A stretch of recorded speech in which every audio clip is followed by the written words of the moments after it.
First, my name is Stephanie. My drug history is that I got drunk for the first time when I was 11.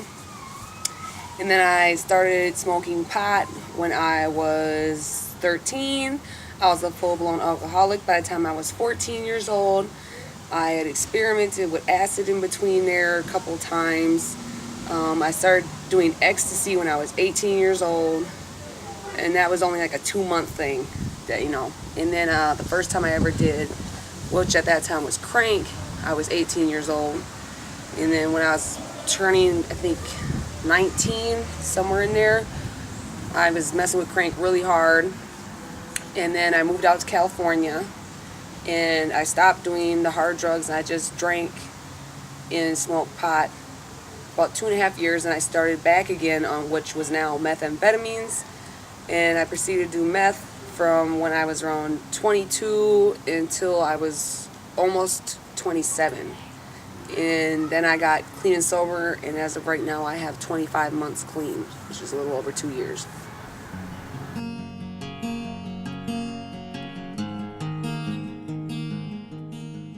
First time I was arrested, I was like 11 years old, shoplifting.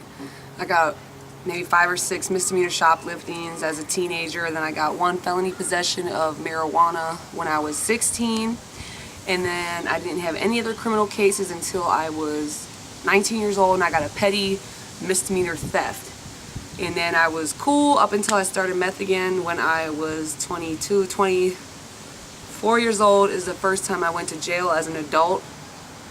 I have been to jail probably like, I don't even know, Ramsey County probably like 12 times. Washington County, somewhere up in like 14. Dakota County, somewhere like 2. The majority of them, though, are thefts, reckless driving. I've never had a DUI, but reckless driving or careless driving, thefts, let me see, fraud, one time for drugs, and just most of them were misdemeanors. I've been on, like, out of all of those adult cases, I only had like 6 felony holds, and they only were able to make 2 stick, 1 in Washington County and 1 in Ramsey County. My Ramsey County one is felony fraud, and my Washington County one is a 5th degree possession of a controlled substance, which was methamphetamines.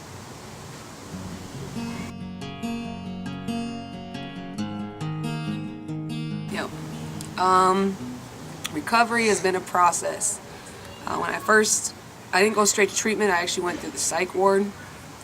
I put myself in the psychiatric ward because I was suicidal. Even if I didn't want to admit it, I was. The types of crimes I was committing and the things that I was doing, I hated myself and I hated everything around me. So I went through the psych ward. I was there for about 5 days. I don't really remember much of that because I was coming down off of a whole handful of drugs. And then I went to treatment, where I dealt with extreme anxiety and depression and a bunch of other things due to the chemical imbalance in my brain from doing meth for 5 years straight and alcoholic for 5 years straight and weed smoking for many years. It was just an all-around, my brain was hurting bad. And then I went into a halfway house. The first halfway house I was in was for 7 months, and I began to go to meetings and getting to know people in the meetings. And then I moved into my second halfway house, which is a 2-year program after that, and I still live there right now. And what I've basically done is I got myself a sober network full of people, because I actually don't associate with anybody that I ran with, anybody that I committed crimes with.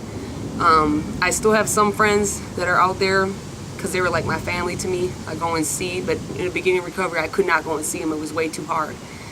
But other than that, like, I just got back from a camping trip, which was for Crystal Meth Anonymous, CMA. We had a blast, and that's what you got to do. You got to get yourself a sober network. You got to find people that are sober. You can't keep hanging out in the same places with the same people and expect a different result. So it's hard. It's a process, You got to meet. I have all new friends, and you got to change your life completely. Everything you got to change. The only thing you got to change is everything. Everything in my life that I used to, the excuses, the woe is me, the self-pity, all that crap had to go away for me to be able to change who I was to become the person I was meant to be.